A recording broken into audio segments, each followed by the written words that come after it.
kalau kita lihat kebutuhan idealnya itu hampir 500.000 unit rumah yang diperlukan.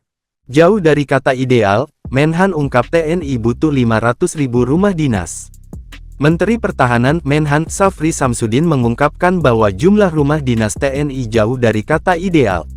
Syafire menyebutkan, jumlah rumah dinas TNI yang ada saat ini baru sebanyak 224.756 unit, baru sekitar 45% dari kebutuhan ideal sebanyak 500.000 unit. Tapi saya perlu laporkan bahwa kondisi ideal kita itu, kita baru memiliki rumah dinas itu 224.756 unit dari sekitar 45%. Sedangkan kalau kita lihat kebutuhan idealnya itu hampir 500.000 unit rumah yang diperlukan.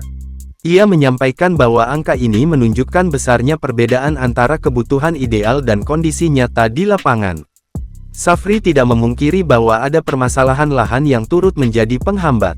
Cuma memang kita juga perlu perhitungkan bahwa kalau ingin menambah rumah prajurit dan menggunakan rumah dinas, lahan yang dimiliki oleh TNI, ini juga ada kesulitan bagi kita karena lahan-lahan itu justru diperlukan oleh kita untuk kebutuhan operasional. Namun, Syafire menekankan bahwa pihaknya berusaha memenuhi kebutuhan rumah dinas melalui kerjasama antar lembaga.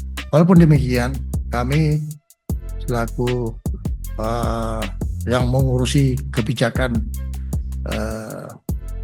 dari TNI ini berusaha untuk bekerja dalam rangka memenuhi perumahan dinas prajurit. Kita juga ada kerjasama dengan Menteri Perumahan Rakyat dan sebagainya.